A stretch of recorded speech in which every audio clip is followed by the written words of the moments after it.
sayati 'alaikum zamanun aw unasun, akan tiba satu masa kalian akan dapati beragam manusia orang-orang. Di antara mereka yuhadditsunakum bima lam tasma'uhu aw wa la yasma'unahu aba'ukum. Kalian akan dengar mereka memberikan ceramah, pengajian atau bahkan doktrin yang kata Nabi kalian dengarnya aneh. Jangankan kalian, orang-orang dulu pun kalau dengar itu akan ikutan aneh juga. Jadi Abu Jahal Abu Jahalnya itu kalau dengar kata-kata demikian ikutan aneh juga. Kok bisa ya? Kata Nabi, iyyakum wa iyyahum, waspadalah, waspadalah. Dan membawa nama Islam, membawa nama Allah. Hati-hati. Awas ya. Kalau ada yang doktrin-doktrin begitu, hati-hati tuh. Kata Nabi, iyyakum wa iyyahum, tinggalkan. Waspadalah, waspadalah. Itu bahaya. Abu Jahal Abu Jahalnya tidak pernah mengatakan itu. Makanya kata Nabi, hati-hati, nanti semakin maju berkembang, semakin banyak yang aneh-aneh. Dan di antara yang paling aneh puncaknya hadis Muslim dari Abu Hurairah radhiyallahu taala anhu.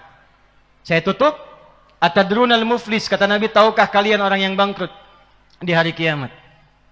Qalu, sahabat berkata, al-muflisu minna ya Rasulullah, al-muflisu fina ma la dirham lahu wa la mata'. Menurut kami yang tak punya uang sesen pun, tak ada aset sedikit pun. Perhatikan, secara ekonomi rogis. Tapi kata Nabi, al-muflisu min ummati. Ada orang akan bangkrut di akhirat, dia mengaku umatku. Nabi tidak mengatakan umatnya Musa, umatnya Isa. Umatku, ngaku umatnya Rasulullah. Ya'ti yaumal qiyamati bi salatin. Dia datang di hari kiamat dengan bekal-bekal pahala salat yang banyak dia kerjakan di dunia. Nakirah itu banyak, disolatin, rajin salat. Meningkat salatnya. Wasyamin, rajin puasa. Wazakatin, sebagian bahkan senang zakat, sedekah. Cuman sayang, wayati qad syatama hadza, anehnya di umat ini, di masa ini, dia rajin salat saat yang bersama.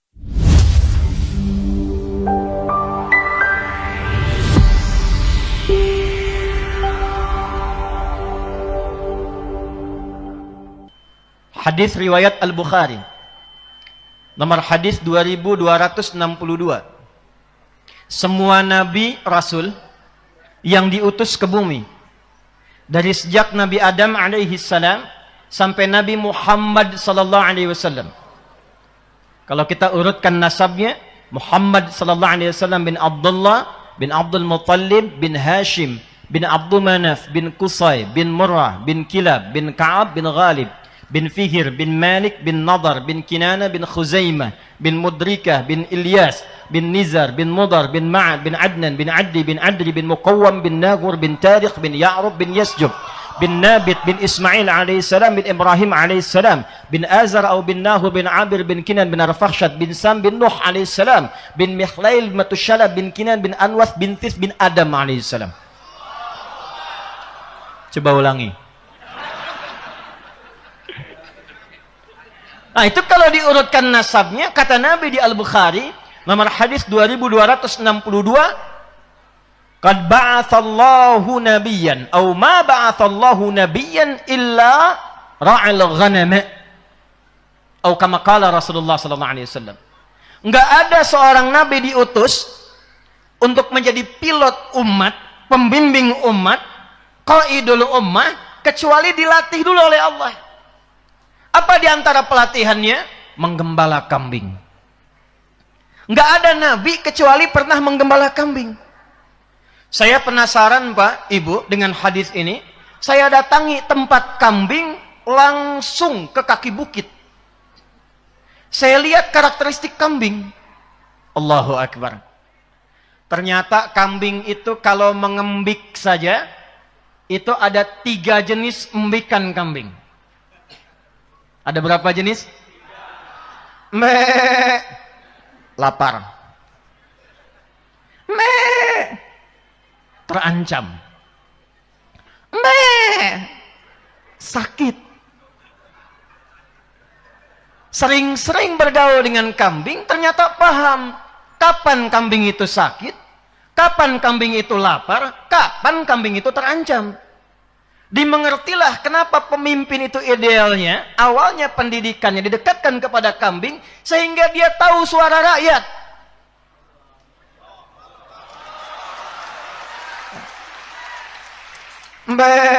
Lapar Pak.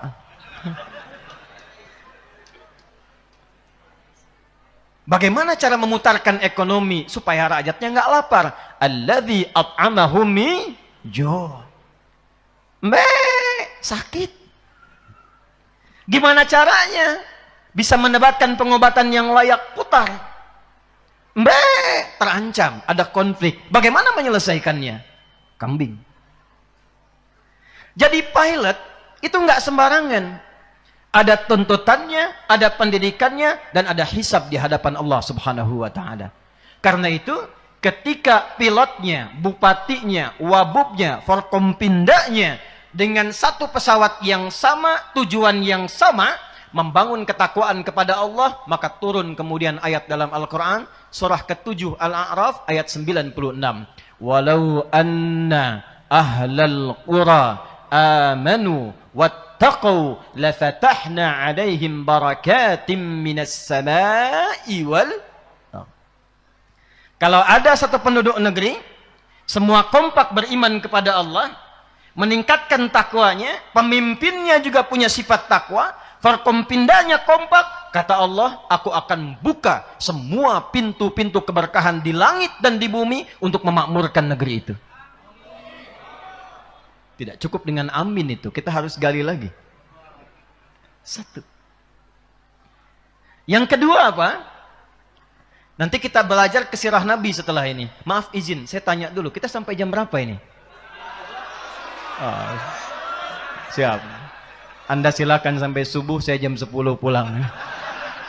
Saya subuh dari Amalela insya Allah. Ya. Ini baru muqaddimah, kita belum mulai ini. Ya, tenang, kita belum mulai ini. Yang kedua, semua mesti mengerti perannya. Nanti ada pilot, ada co-pilot. Belakangnya ada siapa? Ada pramugarinya. Sebelumnya ada peran air traffic controlnya. Ada bagian afronnya. Ada bagian pramugari-pramugaranya. Levelnya kemudian ada kelas first class. Setelah itu bisnis, ekonomi, sampai ke bagian belakang. Tapi semuanya di pesawat yang sama. Saling mensubsidi. Maaf, pilotnya hebat, kemampuan tinggi, tapi tidak mengikuti panduan dari ATC, nggak akan sempurna terbangnya. Karena itulah eksekutif yang ada dalam pesawat itu mesti kompak dengan legislatif yang membimbing lewat aturan-aturan perundang-undangan. Jangan keluar dari aturan. Pak, kata legislatif, radarnya lurus Pak. Lurus, jangan belok. Begitu belok, pesawat gak sampai ke tujuan. Tapi juga legislatif jangan usil. Sudah tahu radarnya lurus, dibelokin sama legislatif. Belok ke tujuan. Maka kalau tempatnya pengen makmur, pengen bagus, legislatifnya yang membuat perundang-undangannya, membuat aturannya, mesti kompak dengan eksekutifnya, kita punya tujuan samawa. Kita punya arah yang sama. Kita kompak terbang supaya terbangnya nyaman, landingnya tenang. 2. 3. Maaf, biasanya kalau first class, VVIP, kelas bisnis, yang naik penumpang itu siapa? Penumpangnya siapa? Maaf, saya tanya sebentar. Pejabat atau pengusaha? Pengusaha. Karena itu disebut kelas bisnis karena kebanyakan adalah pebis. Di belakang pejabat ada pengusahanya. Tapi ketika naik, tiketnya dengan kelas ekonomi beda tidak? Mahal tidak? Mahal. Karena itu pengusaha ketika membeli tiket mahal bukan hanya untuk mendapatkan fasilitas, tapi supaya bisa mensubsidi ke bawahnya sehingga afturnya mudah untuk dibeli, kelas ekonomi bisa naik pesawat yang sama. Tapi sehebat-hebatnya pengusaha, dia nggak boleh masuk kokpit kemudian mengendarai pesawat. Itu dia. Sekaya-kayanya pengusaha, coba-coba masuk kendali pilot, megang setirnya pilot, jatuh pesawat. Karena itu yang kedua, nanti kita belajar, tenang, ini baru mukaddimah. Pesawat bisa terbang, ada pilotnya, co-pilotnya, ada petugas forkompindanya dari pramugarinya, pramugaranya, penjaganya, ATC legislatifnya. Setelah itu, supporter fondasi ekonominya. Kalau Sumbawa ingin maju, Sumbawa ingin mendapatkan inspirasi, bikin database, Pak. Berapa pengusaha-pengusaha yang ada di sini? Sinergikan. Kalau perlu sekarang era digital, bikin digitalisasi. Dari UMKM sampai yang ke atasnya. Bikin aplikasi Sumbawa Samawa misalnya. Siapa yang jualan beras? Siapa yang jualan madu? Siapa yang jualan susu kuda liar? Siapa yang jualan kain tenun? Siapa yang jualan batik? Masukkan aplikasi, ketika orang Sumbawa membutuhkan sesuatu, klik, langsung membeli di Sumbawa. Dari orang Sumbawa, ekonomi berputar di dalamnya dan berkembang membangun kabupaten. Yang tidak ada di Sumbawa, baru kemudian keluar dari Sumbawa. Yang fasilitasi siapa? Yang datang siapa? Pebisnisnya. Jadi kalau semua kompak punya tujuan yang sama, sharingnya akan merata. Yang ketiga, agak cepat sebentar ya. Masyarakatnya. Rakyatnya. Pilot sudah bagus. Eksekutifnya bagus. Legislatif bagus. Penumpang di belakang berisik terus. Ngobrol sampai ke depan. Belum waktunya nurunin koper, sudah berdiri koper dibuka. Belum saatnya buka sabuk pengaman, sudah dibuka, pesawat goyang. Maka dari itu, mesti ada kekompakan dan sinergi antara pilotnya, petugasnya, plus para penumpang keseluruhan, termasuk rakyatnya. Maka jika satu komponen pesawat ini sudah siap, terbangnya nyaman, maka insya Allah seperti yang tadi saya alami, terbang dan landingnya akan smooth dan nyaman sampai ke tujuan, mendapatkan satu anugerah batik yang luar biasa, makannya enak, ketemu orang-orang yang enak, difasilitasi dengan nyaman, dan insya Allah berkah dalam ridha Allah subhanahu wa ta'ala. Sekarang baru kita masuk pada teorinya. Tadi mukaddimah. Bapak Ibu sekalian, saya mau tanya sebentar. Nabi Muhammad sallallahu alaihi wasallam lahir di mana? Mekah. Hijrah ke mana? Tuh, salah kan? Itu baru dasar tuh. Lahir di mana? Mekah, betul. Hijrah ke mana? Bukan. Oh, jangan maksa.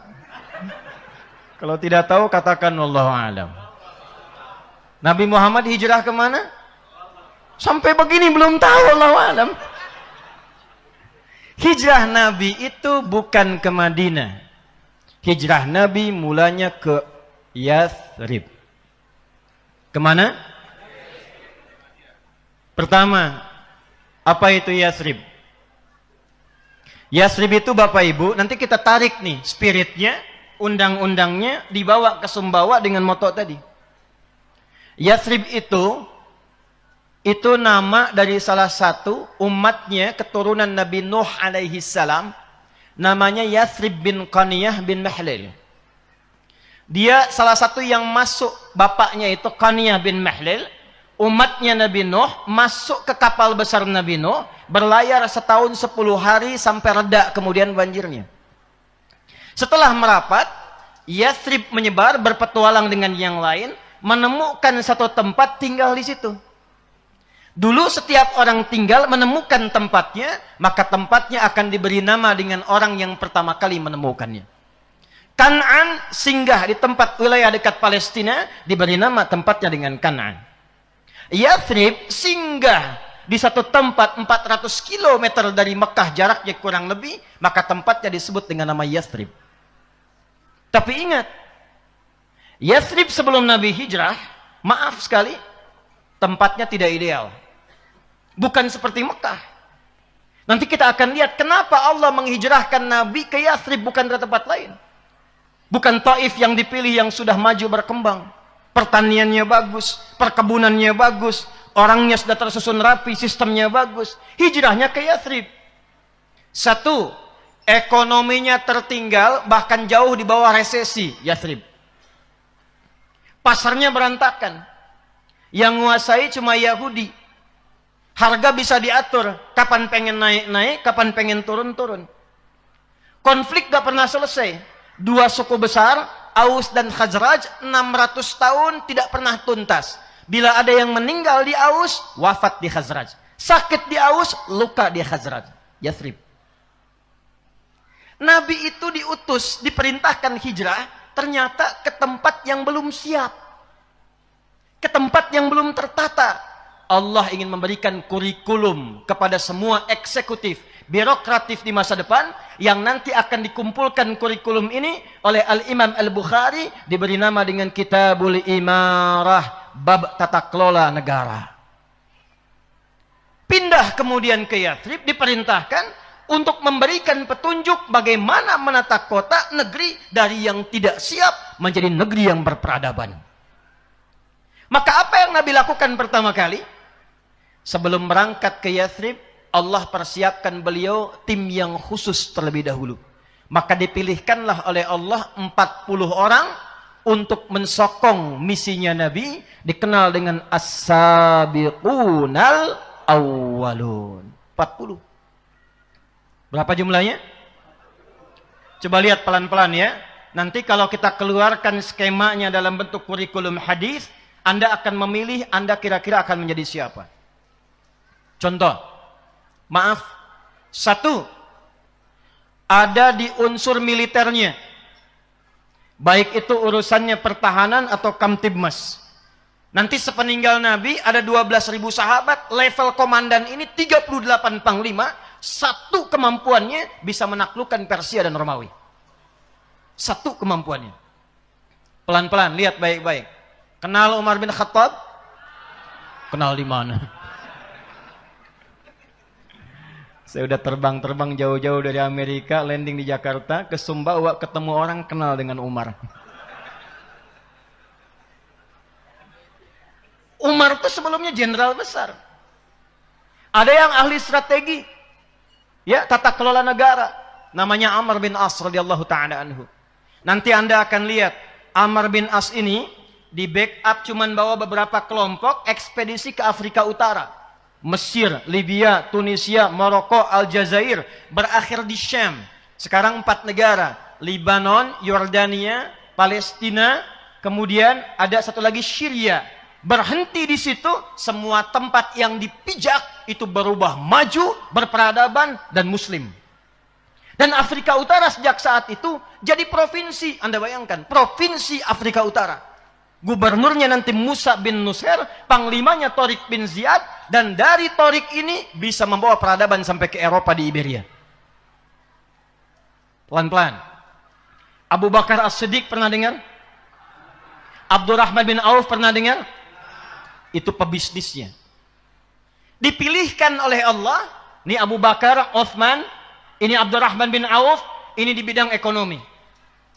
Umar, kemudian nanti Abu Ubaidah bin Al-Jarrah, kemudian nanti ada Khalid bin Walid, ini di bidang militer dan Kamtibmas. Siapa lagi nanti? Ada Ali bin Abi Thalib, Abu Hurairah, ini intelektualnya. 40 pertama disiapkan sebelum hijrah ke Yathrib, ternyata untuk membangun sebuah kota yang berkemajuan, punya peradaban, isinya hebat, mesti ada tim kecil, ad hoc yang kuat dulu, yang disiapkan yang kokoh dulu dengan 4 pondasi penting. 1, saya agak cepat. Pengetahuan, Pak. Kalau Sumbawa ingin maju, prioritaskan pendidikan, Pak. Pendidikan yang bukan hanya mencerdaskan, tapi juga mendekatkan, ingat baik-baik, mendekatkan anak negeri dengan Rabbnya, dengan Allah subhanahu wa ta'ala. Maaf sekali lagi, Indonesia ini bukan sekadar negara kesatuan Republik Indonesia, tapi amanah dan hadiah dari Allah subhanahu wa ta'ala. Perhatikan pembukaan Undang-Undang Dasar, atas berkat rahmat Allah yang maha kuasa. Dan dengan didorongkan oleh keinginan, dari dulu keinginan luhur ada untuk merdeka. Tapi apa yang mewujudkannya? Atas berkat rahmat Allah yang maha kuasa. Karena itulah dasar negara kita yang pertama itu ketuhanan yang Maha Esa. Pasal 29 ayat 1, negara berdasar atas ketuhanan yang maha. Tujuan pendidikan pun keluarkan Undang-Undang Sisdiknas nomor 20 tahun 2002-2003 itu. Perhatikan yang bagian menimbang pasal B poin kedua itu. Perhatikan. Undang-Undang Dasar tahun 1945 mengamanatkan kepada negara, pemerintah untuk, perhatikan baik-baik nih, menyelenggarakan satu sistem pendidikan yang meningkatkan ketakwaan dan keimanan kepada Tuhan yang Maha Esa. Jadi sebelum pintar, takwa dulu. Sebelum pintar, iman dulu. Sehingga ilmunya dibimbing oleh iman. Ketika dibimbing oleh iman, ilmunya membangun, tidak mencelakakan. Saya baru pulang dari Amerika. Pintar-pintar. Tapi karena imannya kosong, kriminal juga banyak, Pak. Mau nembak orang kapan saja bisa tembak. Mau mabuk kapan saja mabuk. Mau zina kapan saja zina. Secara sistem rapi, secara personal hancur. Iman dan takwa. Karena itu izin Pak, saya senang tadi, saya dengar ada sekarang peningkatan Korea, Quran. Saya ikut berbahagia, insya Allah. Saya akan berkomitmen membantu pengembangan pendidikan di sini. Khususnya di aspek nanti pendidikan keislaman. Pertama insya Allah saya akan siapkan, Bapak kirim skemanya untuk dikirim. Saya siapkan 2000 paket untuk menghafal Quran cepat. Ya. Satu paketnya ada 3, jadi isinya 6000. Nanti kalau saya kesini lagi, saya sudah menemukan minimal 2000 penghafal Quran dari Sumbawa. Ya. Itu metodenya 30 hari hafal Quran 30 juz. Bukan juz 30 ya. 30 hari hafal Quran 30 juz. 2. Di sini ada para penghafal Quran 30 juz. Tolong Pak Bupati nanti kerjasamakan dengan Kemenagnya atau nanti Dikdasnya yang para penghafal Quran di tingkat-tingkat aliyah itu, yang imam-imam, kalau Anda hafal Quran bagus, bisa bahasa Arabnya, insya Allah saya akan juga masukkan kuota khusus untuk masuk ke kelas pendidikan kadarul ulama sampai S3. Gratis, nggak ada biaya. Pulang-pulang ke Sumbawa nanti insya Allah kita punya ahli tafsir, ahli hadis, ahli fikih. Kapan pemerintah membutuhkan, mereka sudah siap untuk mengabdi insya Allah. Ya. Baik, kita kembali lagi pelan-pelan. 40 orang disiapkan, berangkat ke Yathrib. Nah ini yang paling penting. Apa yang pertama diperintahkan oleh Allah kepada Nabi Sallallahu Alaihi Wasallam dengan tim ini untuk merubah Yathrib yang tidak ideal menjadi kota yang berperadaban. 1. Perintah Allahnya, perhatikan baik-baik. Akha bainal muhajirin wal ansar. Al-mu'akhat al-ukhuwah al-insaniyah wal-ukhuwah al-islamiyah. Allah perintahkan persaudarakan dulu semua masyarakat yang ada di Yathrib sehingga semua punya visi yang sama, punya soliditas, punya sinergi, kompak mencapai tujuan. Jadi maaf, kalau sudah kita punya keinginan 64 tahun Sumbawa ingin maju, ingin hebat, penduduknya mesti kompak. Mesti solid. Jangan terpecah belah. Jangan saling mencaci. Jangan banyak bertengkar. Apalagi kalau terjadi di kalangan masyarakat-masyarakat yang sudah beriman. Maaf ya. Maaf sekali lagi. Maaf sekali lagi. Di zaman jahiliyah, yang terpecah belah itu yang belum beriman. Ketika sudah beriman, semuanya bersatu. Di zaman jahiliyah, yang terpecah belah itu yang belum beriman. Ketika sudah beriman, semua bersatu. Jadi iman itu mempersatukan. Iman itu membawa cinta. Iman itu membawa kemajuan. Jadi kalau ada orang yang sudah beriman, tidak senang dengan persatuan, tidak senang dengan kemajuan, dipertanyakan keimanannya. Ya lihat, Ali Imran ayat 103. Wa'tasimu bihablillahi jami'an wala. Ayat 103 dibuka dengan ayat 102. Panggilannya apa? Ya ayyuhalladzina amanu. Ya-nya disebutkan 361 kali dalam Al-Quran. Memanggil yang dekat, yang menengah, yang jauh. Ayyuha disebutkan 150 kali dalam Al-Quran. Ayyunya munada menguatkan, haknya tanbih mengingatkan. Alladzina disebutkan sebanyak 1080 kali dalam Al-Quran. Memanggil semua tanpa kecuali. Kata Allah, hei, yang menyatakan dirinya sudah beriman. Saya enggak peduli. Laki-laki, perempuan, besar, kecil. Profesinya apa? Tinggal di mana? Merasa dekat, merasa jauh, merasa tengah-tengah. Saya panggil kalian semua. Apa panggilannya? Ittaqullaha haqqa tuqati wa la tamutunna illa wa antum. Nah, kapan menjadi muslim? Ayat 103-nya. Wa'tasimu bihablillahi. Kata Allah, jangan terpecah belah. Bersatu semua. Dan persatuan itu ditandai dengan keimanan. Yang paling menarik, untuk menyatukan ini, Allah memberikan kurikulum bahkan dalam ibadah, sehingga semua nyaman bisa merasakan sesuai dengan pilihannya. Contoh, maaf ya. Maaf. Di sini kalau subuh ada yang kunut? Kunut. Ada yang tidak kunut? Ada. Yang kunut betul, yang tidak kunut betul, yang salah yang tidak sholat subuh. Zaman Nabi yang kunut ada? Ada. Yang tidak kunut ada? Ada. Tapi nggak ada yang tidak sholat subuh. Kenapa? Karena ternyata setelah dipelajari dalam fikih, ini saya akan tunjukkan sesuatu yang penting. Karena informasi yang saya terima, 99,99% penduduk di Sumbawa ini Muslim. Betul? Betul? Maka saya ingin lihat, nanti saya tanya Pak Kapolres, Pak Dandim ini.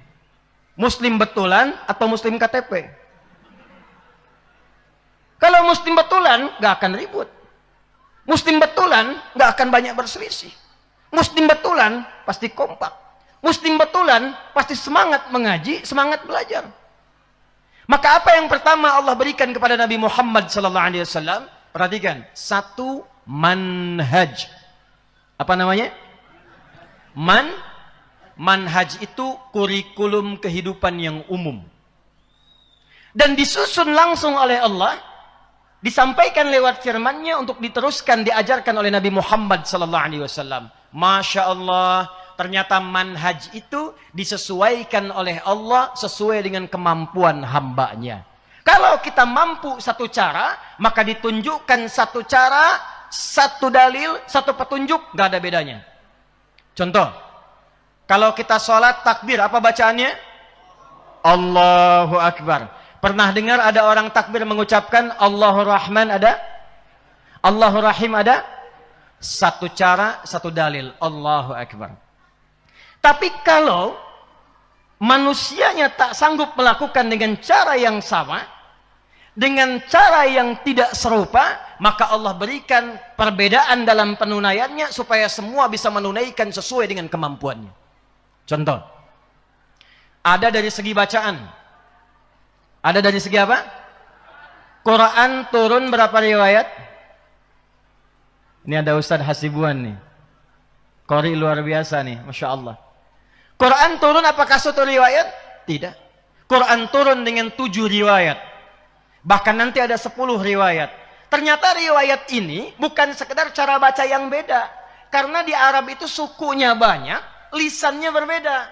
Ada yang nggak bisa baca A, bisanya saja.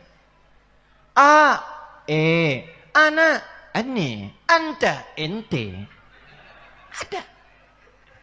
Sehingga ketika turun surat Wadduha, ada yang nggak bisa Wadduha, bisanya Wadduhe. Wadduha, Wadduhe. Wallaili idha saja, wallaili idha saja. Ma wadda'aka rabbuka wa ma qala, ma wadda'aka rabbuka wa ma qala. Walalakhiratu khairul laka minal ula. Wala sawfa yu'tika rabbuka fatardi. Saya baca wadduha, Anda tertawa. Saya di Afrika, saya bacain wadduha. Ada yang ketawa karena dia nggak bisa A, bisanya E. Itu dipaksa-paksa sampai kiamat kurang 2 hari, nggak bisa. Terus sekarang wilayah Palestina, wilayah Syria, Libanon, itu pakai imalah semua. Madrasah. Mungkin Betawi dari sana tuh belajarnya tuh. Turun riwayat pakai E. Ada yang lebih ekstrim lagi. Nggak bisa sin, bisanya sod. Ihdinas siratal mustaqim. Riwayat Qalun sin. Ada yang nggak bisa sin, Allah turunkan pakai sod. Muhammad SAW ajarkan pakai sod. Ihdinas siratal mustaqim. Sod, hafaz dari Asim. Yang dahsyat, ada yang nggak bisa sin, nggak bisa sod, bisanya zai. Sin, z. Sod, z. Sin, z. Sod, zai. Maka turunlah riwayat nanti menggunakan zai. Ihdinas siratal mustaqim. Jadi ternyata ketika Allah turunkan, dibimbing sesuai kemampuan kita. Bukan untuk berselisih. Yang benar sin, tidak. Yang benar sod, bukan.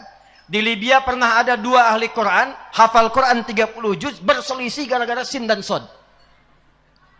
Yang satu bilang ngaji sama gurunya, riwayat pakai sin. Yang benar sin. Kata temannya, yang benar sod. Akhirnya mereka putuskan datang sama syekh kita yang lebih tinggi.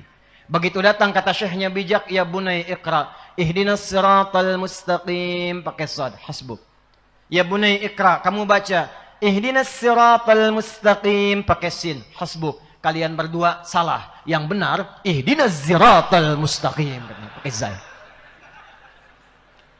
Syekhnya ingin mengajarkan, kalau kamu walaupun sudah hafal Quran 30 juz, 1 riwayat, kamu hafal Quran dengan 1 riwayat, jangan bertengkar dulu. Mungkin di atas kalian ada yang lebih tinggi, jadikan itu sebagai kemudahan untuk beribadah. Itu poinnya. Jadi kalau kita paham fikih seperti ini, maka kita bisa memilih. Saat kita memilih, itulah pilihan kita, disebut dengan mazhab namanya. Apa namanya? Singkatan dari madzhaba ilaihi. Apa yang cenderung untuk dipilih disingkat menjadi mazhab. Contoh, Bismillahirrahmanirrahim, hadisnya ada 70. Cara bacanya ada 4. 1, jahra. Bismillahirrahmanirrahim, jahr. Yang kedua, silent. Bismillahirrahmanirrahim. Kalau sudah silent, jangan dekatkan kepada mikrofon supaya makmum dengar. Bismillahirrahmanirrahim. Itu sama aja jahr. Yang ketiga, nggak dibaca sama sekali. Alhamdulillahi Rabbil Alamin. Yang keempat, riwayat Abu Hurairah di Al-Bukhari. Baca rakaat pertama dengan jahr. Bismillahirrahmanirrahim. Rakaat selanjutnya tidak dibaca sama sekali. 70 hadis, 4 cara. Tapi kan kalau kita mau sholat, nggak mungkin praktekkan keempat-empatnya. Besok saya subuh, saya ingin sesuai sunnah, selengkap mungkin. Saya bacakan keempat-empatnya. Bismillahirrahmanirrahim. Bismillahirrahmanirrahim. Nggak dibaca sama sekali. Kita harus pilih salah satu. Makanya Imam Abu Hanifah, kata Imam Abu Hanifah dan Imam Malik, saya nggak pilih Bismillahirrahmanirrahim dijaharkan, saya nggak baca. Maka di mazhab Maliki, mazhab Hanafi, Alhamdulillahi Rabbil Alamin. Maka dikenal pilihannya mazhab Hanafi yang dipilih oleh Imam Abu Hanifah. Imam Syafi'i, kalau nggak ada yang pilih jahar, nanti nggak ada yang baca jahar. Sementara riwayatnya ada. Maka beliau mempopulerkan yang jahar. Bismillahirrahmanirrahim. Pilihan Al-Imam Asy-Syafi'i, mazhab Syafi'i. Imam Ahmad muridnya Imam Syafi'i. Yang jahar ada, yang dibaca kencang ada, yang nggak dibaca ada. Ada riwayat satu lagi, dibacanya silent, maka beliau pilih yang sir. Bismillahirrahmanirrahim. Alhamdulillahi Rabbil Alamin. Maka dikenal dengan mazhab Hambali. Maka ketika dipilih, ini bukan kelompoknya Syafi'i, bukan kelompoknya Ahmad bin Hanbal, bukan kelompoknya Maliki, bukan kelompoknya Hanafi. Yang ada adalah semua dari Nabi, tapi dipilih salah satu untuk memudahkan bacaan kita sesuai jalur yang Nabi tunjukkan kepada kita. Jadi jangan disimpulkan kalau ada imam ngimamin di sini tiba-tiba Bismillahirrahmanirrahim jahar. NU nih. Alhamdulillahi Rabbil Alamin. Muhammadiyah. Saya tugas di Saudi 2010, Prof. Tugas pertama menyambut jamaah. Begitu sampai Masjidil Haram salat Isya yang imamin Syekh Sudes. Mazhabnya Hambali, bismillahnya sir. Tiba-tiba membukanya dengan kalimat, dengan bacaan Alhamdulillahi Rabbil Alamin. Itu komentar makmum samping saya, iki imamnya Muhammadiyah loh. Muhammadiyah cabang Masjidil Haram. Bayangkan. Jadi kalau ini diajarkan sempurna, insya Allah yang NU kompak, Muhammadiyah kompak, NU, Muhammadiyah, Al-Wasliyah, Al-Khairat, duduk semua bangun Sumbawa. Dan semua bersaudara. Nasab Al-Khairat Habaib, Wasliyah demikian. Kumpulnya 13 Jumadal Akhirah sama dengan bulan April 1905 di dekat wilayah Tanah Abang namanya, didirikan Jamiatul Khair. 1905 kedatangan seorang syekh besar namanya Syekh Ahmad Surkati. Sur artinya ahli, kati artinya kitab. Asalnya di Sudan, tinggal lama di Mekah. Diundang saat datang kemudian ke Nusantara, datang wilayah di Jakarta sekarang ini, maka kumpullah para tokoh-tokoh besar, termasuk dua bersaudara. Di antara saudara itu ada yang bernama Muhammad Darwish. Muhammad Darwish nama asalnya. Nanti punya saudara jauh namanya Kiai Haji Muhammad Hashim bin Ash'ari. Dua-duanya itu saudara jauh, nasabnya nyambung di Sunan Giri. Ya, Kiai Haji Muhammad Hashim bin Ash'ari bin Abdul Wahid bin Abdul Halim, dikenal dengan Pangeran Benawa bin Abdullah bin Abdurrahman, dikenal dengan yang paling menarik nanti nyambung ke Raden Ainul Yakin, ya. Dari Ainul Yakin sebelumnya Jaka Tingkir, anaknya siapa? Anaknya Sunan Giri. Di Sunan Giri ini nasab Kiai Haji Ahmad Dahlan bertemu, diazbatkan. Ya, Muhammad Darwis ngaji dengan Muhammad Hashim Ash'ari di Semarang dengan Kiai Haji Soleh Darat, berangkat kemudian ke Mekah, berguru di guru yang sama Syekh Ahmad Khatib Al-Minangkabawi, pulang ke tanah air ganti nama jadi Ahmad Dahlan bin Kiai Haji Abu Bakar bin Kiai Ilyas bin Kiai Sulaiman bin Demang Jurang Juru Kapindo bin Demang Jurang Juru Sapisan bin Kiai Gerbak 1, Gerbak 2, Gerbak 3 bin siapa? Azmaskan, nyambung di siapa? Maulana Ishak, ayahnya Sunan Giri, nyambung di satu nasab itu. Keturunan siapa? Nanti Ali Zainal Abidin, nyambung ke Al-Husain, adiknya Al-Hasan, anaknya Ali bin Abi Thalib, suami Fatimah Az-Zahra, bintu Muhammadin sallallahu alaihi wasallam, bin Abdullah, bin Abdul Muttalib, bin Hashim, bin Abdul Manaf, bin Qusay, bin Murrah, bin Kilab, bin Ka'ab, bin Ghalib, bin Fihr, bin Malik, bin Nadar, bin Kinanah, bin Khuzaimah, bin Mudrika, bin Ilyas, bin Nizar, bin Mudar, bin Ma'ad, bin Adnan, bin Adli, bin Muqawwam, bin Nahur, bin Ya'rub, bin Yasjub, bin Nabit, bin Ismail alaihissalam, bin Ibrahim alaihissalam, bin Azar atau bin Nahur, bin Abdul bin Kinan bin Arfakhshad bin Sam bin Nuh alaihissalam bin Mihlail Matushala bin Kinan bin Anwas bin Tis bin Adam alaihissalam. Kiai Haji Ahmad Dahlan melihat ini umat ini nggak berkembang di pendidikan, ngaji kitabnya pakai kitab pegon, dipaksa oleh Belanda nggak mengerti bahasa sendiri, dikembangkan oleh beliau, pendidikan mesti maju, budaya mesti berkembang, rumah sakit mesti didahulukan, fikihnya terapan, budaya, takopi, pendidikan. Muhammadiyah kemudian masuk ke bidang itu 18 November 1912. Kiai Hashim melengkapi, kalau pintar pendidikan, kemudian hasanah keilmuannya kosong, nilai-nilai turasnya kosong, maka dikembangkan ulamanya. Nahdlatul Ulama 31 Januari 1926. Secara hijriahnya nanti 100 tahun, 1 abad insya Allah di tahun ini. 1444. Jadi dari 1344 Hijriah, sekarang 1444, 100 tahun Nahdlatul Ulama. Jadi dua-duanya bersaudara, dua-duanya kompak. Ketika yang satu mimpin, satu kunut, di belakang tidak kunut, mengaminkan. Allahumma hdina fi man hadait. Amin. Syekh bin Saleh Al-Utsaimin, mufti besar Saudi rahimahullah, dalam fatwanya mengatakan, beliau Hambali, tapi beliau mengatakan, kalau ada yang di belakangnya itu makmumnya mendapati imamnya membaca doa kunut, maka aminkan di belakang mengikuti kunutnya. Allahumma hdina fi man hadait. Amin. Jangan sampai terjadi Allahumma hdina fi man hadait bid'ah.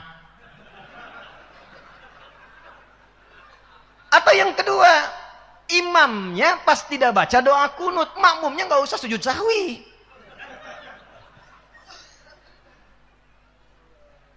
Kalau kita pelajari ini, mukminnya kompak, fikihnya terbuka, enak kemudian kita belajarnya, maka mudah pesawatnya terbang. Tinggal tenaga dikuatkan, di atasnya lebih tenang. Itu yang bacaan. Masih ada waktu? 2. Gerakan nih. Contoh gerakan. Kalau dari i'tidal sami Allahu liman hamidah rabbana walakal hamd. Turun mau sujud, pakai telapak tangan atau lutut dulu? Yang pakai lutut angkat tangan. Lutut. Yang telapak tangan. Nah, sisanya pakai kepala duluan. Tugas ulama di MUI, di Kemenak, di tokoh-tokoh ormas menerangkan yang pakai lutut kenapa, yang pakai telapak tangan kenapa, supaya paham. Sebab saya baru mendarat dari Tripoli, ngajar di Bekasi, suami istri nggak tegur sapa gara-gara lutut dan telapak tangan. Ini nyata Pak Bupati. Suami pulang, Bekasi kan penyangga Jakarta macet, nyampe rumah nggak kejar ke masjid. Salatnya di rumah, kelihatan oleh istri. Allahu Akbar. Begitu turun, rupanya istri ngaji di pengajian A, suami pengajian B. Begitu turun dari i'tidal ke sujud, yang turun lutut duluan. Istri melihat dengan pandangan yang heran. Begitu salam, tanpa muqaddimah. Ini salahnya. Tanpa muqaddimah. Sedangkan suami status pemimpin. Ar-rijalu qawwamuna 'alan. Apa ciri khas pemimpin? Ciri khas pemimpin apa? Ciri khas pemimpin tidak ingin dipimpin.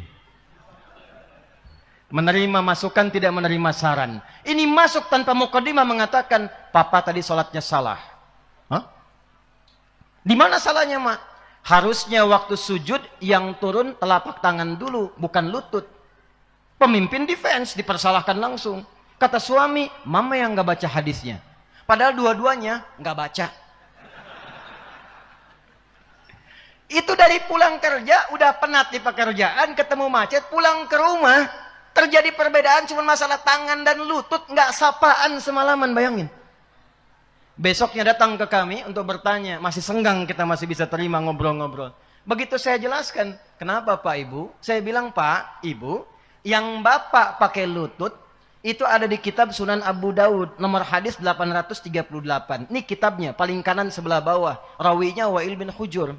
Ibu yang pakai telapak tangan, cuman beda 2 nomor, Bu. Nomor hadis 840. Nih paling kiri sebelah atas, rawinya Abu Hurairah. Oh, gitu toh Pak Ustadz. Tapi pertanyaannya begini, kenapa di hadis itu dicontohkan 2 dan redaksinya unik? Idza sajadta fala tasjud kama yabrukul ibil. Faliyadha rukbataika qabla yadaik. Kalau engkau mau sujud, jangan sujud seperti duduknya unta. Dahulukan lututmu sebelum telapak tanganmu. Itu riwayat Wa'il yang bin Hujur radhiyallahu taala anhu. Riwayat Abu Hurairah, idza sajadta aw kama qala Rasulullah sallallahu alaihi wasallam, fala tasjud kama yabrukul ba'ir. Faliyadha yadaika qabla rukbataik. Kalau engkau sujud, jangan sujud seperti duduknya unta. Dahulukan telapak tanganmu sebelum lututmu. Kalau Anda ngajinya hanya versi terjemah, yang belajar tasrifnya adalah tabayatubu yutuban, fasbakayu fasbiku fasbukan, tarjamayu tarjimu terjemahan, itu pasti potensi akan khilaf. Yang benar telapak tangan, yang benar lututnya. Mana yang benar di antara itu? Ternyata Allahu Akbar. Rahasianya, afala yanzuruna ilal ibili kaifa? Kenapa ibil? Kata Quran, hei, kenapa enggak riset unta? Disebutkan ibil. Untanya Nabi Soleh, hatta naqatallahi wa suq. Ya, fakadzabuhu fa'a. Kenapa naqah? Hatta yalijal jamalu fis samil khiyat. Kenapa jamal? Kenapa ba'ir? Maka saya temukan rahasia itu ketika mengajar di Tripoli. Saya punya komunitas tafsir. Ini bisa ditiru nih di Sumbawa nih. Jadi kami mengeluarkan hewan di Quran untuk diriset. Prakteknya di kebun binatang. Jadi ada kelompok kera, kelompok unta, kelompok gajah, dan beberapa kelompok yang lain. Kenapa Yahudi dikutuk jadi kera? Itu ada hikmahnya nanti. Kenapa bukan tikus? Nanti ada hikmahnya. Saya langsung masuk ke unta saja. Ternyata kalau ibil itu unta umum tanpa tunggangan. Dan ketika diriset, unta itu ternyata, saya tanya dulu nih, unta punya berapa kaki? Baik, saya ulangi, berapa kaki? Salah. Unta punya 2 kaki. Yang depan itu tangannya, yang belakang kakinya. Betul, ini yang bicara pawang unta. Begitu kami tanya, kan unta itu 2 kakinya, 2 tangannya. Yang depan itu tangannya, belakang kakinya. Unta itu punya selaput di matanya untuk menahan badai. Jadi kalau sedang badai di padang pasir, unta tinggal nutup pakai kacamata selaputnya, dia lewat begitu aja. Anda mau pakai Lamborghini, Lamborghini, Ferrari, macam-macam, mogok Anda, unta lewat, lihat aja jalan. Unta. Unta punya tembolok bisa menampung air minum di punduknya sampai nggak minum sebulan. Unta. Tapi ibil, unta yang belum punya beban. Tangannya depan 2, maaf, kakinya belakang 2. Ba'ir itu unta yang sudah ada beban. Biasanya di atasnya barang dagangan. Kalau enggak tunggangan. Ternyata tipikalnya beda. Kalau dia tidak punya beban, maka yang dilipat yang pertama itu depannya, tangannya.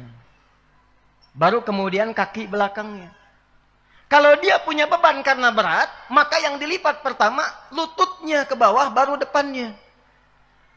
Maka pahamlah kita hadis Nabi tadi.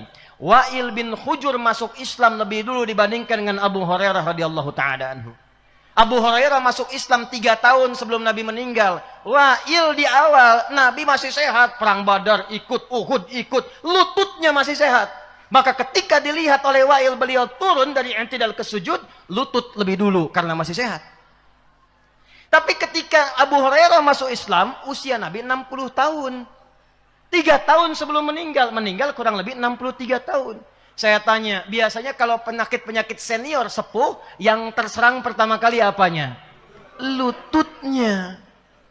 Makanya di riwayat-riwayat hadis tentang sholat, ketika Nabi semakin sepuh, beliau kadang pakai tongkat. Kadang nyender-nyender di samping dinding, karena lututnya bermasalah. Itulah yang menyebabkan ketika turun dari i'tidal ke sujud, Abu Hurairah melihat mendahulukan telapak tangan dibanding lutut karena lutut bermasalah.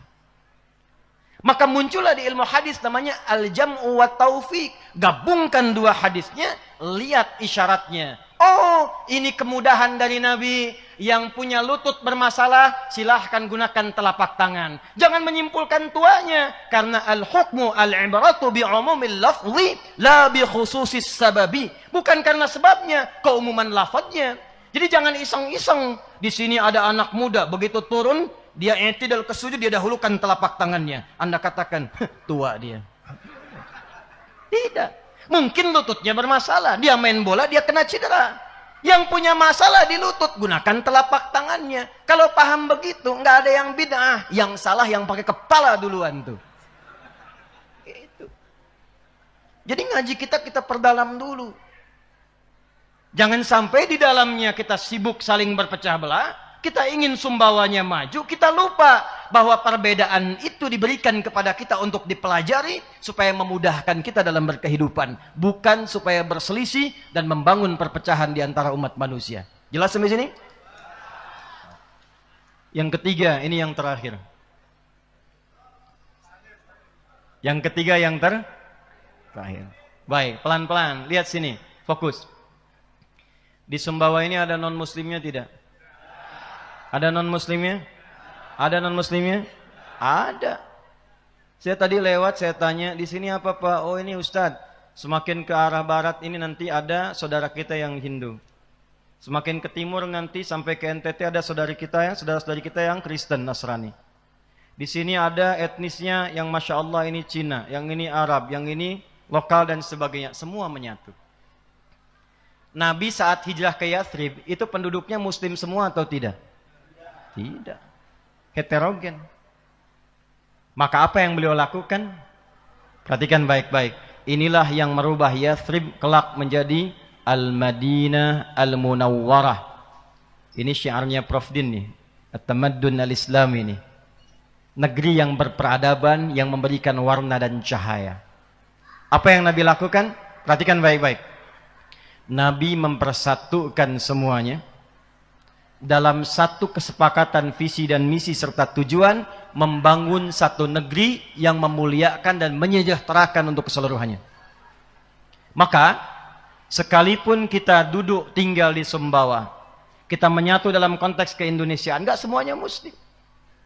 Dudukan dengan satu tujuan yang sama, cita-cita yang sama, jaga yang prinsip toleransinya, Toleransi yang prinsip itu adalah saling membiarkan, menunaikan dengan kelapangan tanpa mengganggu.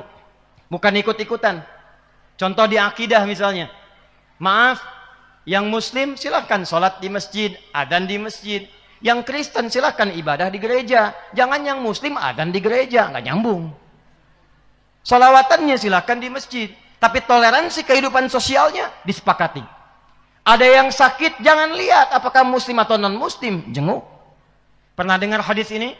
Siapa yang masak makanan, baunya sampai ke tetangga, maka bagilah tetangga itu walaupun cuma kuahnya. Masya Allah, hafal bagian akhirnya. Jadi Anda masak sop Sumbawa yang terkenal enaknya itu. Kemudian ada kuahnya, Anda makan kambingnya, Anda bagi kuahnya ke tetangga. Tetangga tanya, kenapa Pak Bupati saya dikasih kuahnya saja? Hadis Nabi. Memahaminya bukan begitu. Nabi itu jauh sekali berpikirnya. Walaupun Anda masak kuah, jangan salah persepsi ke tetangga. Sekarang bumbu banyak. Bumbu opor ada, opor ayam. Rendang ada. Tapi opor tuh bumbunya isinya tempe.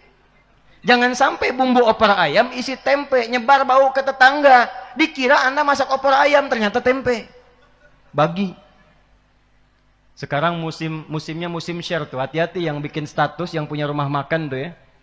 Tapi pertanyaan saya bukan itu. Pertanyaan saya, apakah hadis itu mengatakan kalau tetangga Anda muslim saja? Ada begitu? Tidak. Hadisnya universal. Mungkin tetangga Anda itu non-muslim. Kanan Anda Hindu, kiri Anda ada yang Kristen. Anda masak makanan, baunya nyampe, bagi. Jangan dilewatin. Yang muslim dikirimin, yang Hindu, yang Kristen gak dikasih. Dia tanya, kayaknya enak ya opornya. Emang enak sih, cuman sayang Anda kafir. Gak begitu. Bagi. Bagus kan? Cobain enak tidak enak. Berikan porsi yang cukup layak. Ketok. Sampaikan. Begitu menyampaikan, Pak terima kasih Bapak baik sekali. Katakan, bukan baik, Islam yang mengajarkan saya untuk berbagi. Itu. Besok dia ngembalikan panci, dia sudah kenal Assalamualaikum, Assalamualaikum katanya. Udah tahu tuh. Terima kasih Pak, enak sekali. Cuman saya mau tanya aja, hari ini Islam mengajarkan berbagi lagi tidak? Udah kenal tuh kalimat kebaikan. Coba saya tes hadis yang lain. Kalau Anda punya tanaman tumbuh, buahnya sampai ke tempat tetangga, itu milik siapa buahnya? Milik bersama. Awas tuh, ayo, ulama kita tuh. Milik bersama, hakun mustarak itu. Jangan sampai tetangga Anda cuma ngelihat buahnya, kedapatan sampahnya, yang nikmati buahnya Anda. Sebelum buahnya menguning, maka sampaikan kepada tetangga, maaf Pak, Ibu, ini pohon mangga. Iya tahu punya bapak kan? Iya betul. Tapi buahnya kebagian ibu. Nanti kalau sudah ibu pengen, gak usah minta saya. Ambil aja, itu hak ibu juga. Ketentuan dari mana itu? Nabi Muhammad mengajarkan supaya ibu yang mendapati bagiannya, jangan sampai mendapatkan sampahnya saja. Kenalkan Nabi Muhammad. Oh begitu Pak hukumnya? Iya. Indah ya, Masya Allah. Cuman sialnya, besoknya ayam kita main ke tempat dia. Dan dia belum tahu hukum ayam beda sama tanaman. Maghribnya dikirimi kita opor ayam. Jadi saya berharap insya Allah 64 tahun Sumbawa rukun. Insya Allah maju. Iman dan takwa soleh insya Allah. Kompak ya. Dan saya tutup dengan hadis Nabi. Di hadis Muslim. Jilid pertama syarah Sahih Muslim Imam An-Nawawi. Dari 9 jilid pertama hadis nomor 11 sampai 12 paling kanan di pertengahan.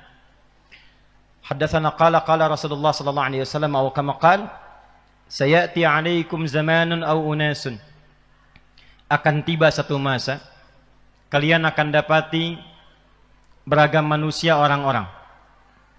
Di antara mereka yuhadditsunakum bima lam tasma'uhu aw wa la yasma'unahu aba'ukum. Kalian akan dengar mereka memberikan ceramah, pengajian atau bahkan doktrin yang kata Nabi kalian dengarnya aneh. Jangankan kalian, orang-orang dulu pun kalau dengar itu akan ikutan aneh juga. Jadi Abu Jahal se-Abu Jahalnya.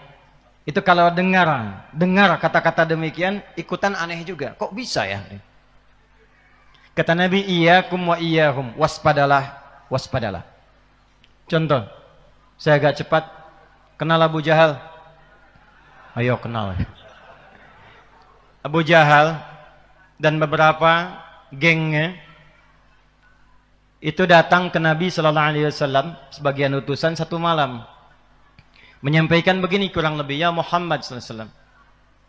Ikhtalafna, kita memang beda. Tapi jangan sampai perbedaan ini menjadikan kita berselisih. Udah gini aja. Maaf. Malam ini kami nyembah Tuhan kamu. Besok-besok kamu nyembah Tuhan kita. Kita gantian aja katanya.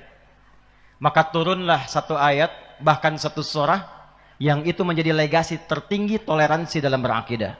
Qul ya ayyuhal la a'budu ma, sampai ujungnya lakum dinukum. Tuh. Untukmu agamamu, untukku silahkan yakini apa yang Anda yakini. Kami mengerjakan apa yang kami yakini. Jangan saling mengganggu. Kalau ingin kenal silahkan tanya, kami terangkan. Kita saling menghormati. Toleransi tertinggi. Tapi Abu Jahal se-Abu Jahalnya dia mengatakan kita memang beda. Tahu perbedaan. Orang sekarang ada yang mengatakan semua agama sama.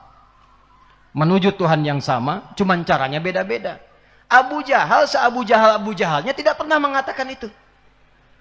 Makanya kata Nabi, hati-hati, nanti semakin maju berkembang, semakin banyak yang aneh-aneh.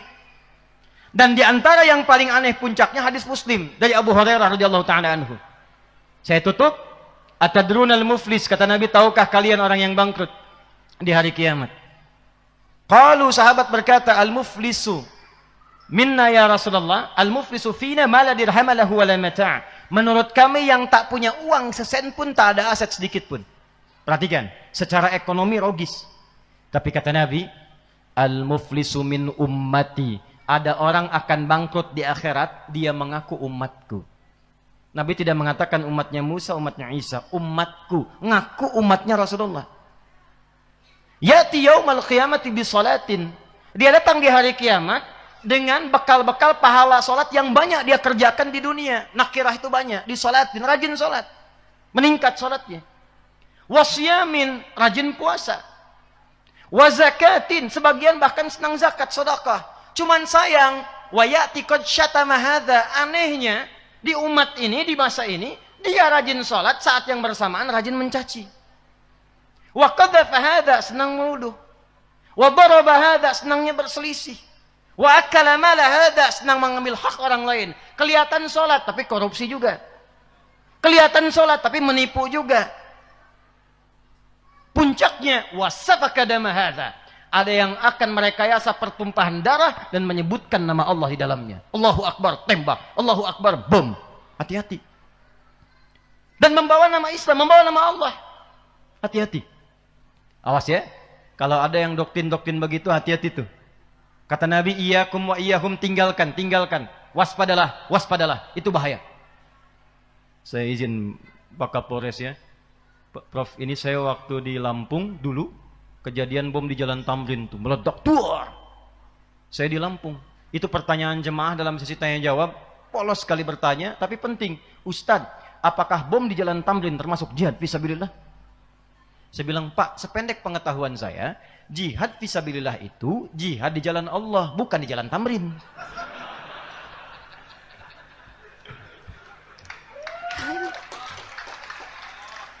Tapi yang Nabi ingatkan, Nabi peringatkan jauh-jauh hari itu akan terjadi itu. Kalau disebut lafadznya umum, itu berpotensi terjadi di beberapa masa. Hati-hati, kalau ada yang begitu, dia sholat, senang berselisih, sholat, senang berkelahi, tu'khadhu hadha min hasanati wa hadha min hasanati. Diambil pahala sholatnya, diberikan kepada orang yang dituduhnya itu. Diambil pahala zakatnya, diberikan kepada orang yang difitnahnya itu. Diambil pahala puasanya, diberikan pada orang dizalimi itu, ditransfer otomatis. Fa in faniyat hasanatuhu, kalau habis kebaikannya, maka diambil dosa orang dizalimi itu, ditimpakan kepadanya, faturiha finnar.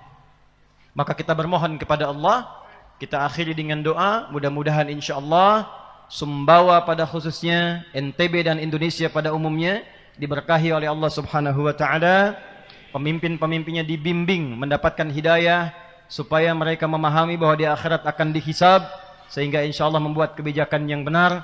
Ulamanya dijaga, diikhlaskan, umatnya kompak dan dijadikan baldatun thayyibatun wa rabbun ghafur. Allahumma taqabbal minna innaka antas sami'ul alim wa tub 'alaina innaka antat tawwabur rahim.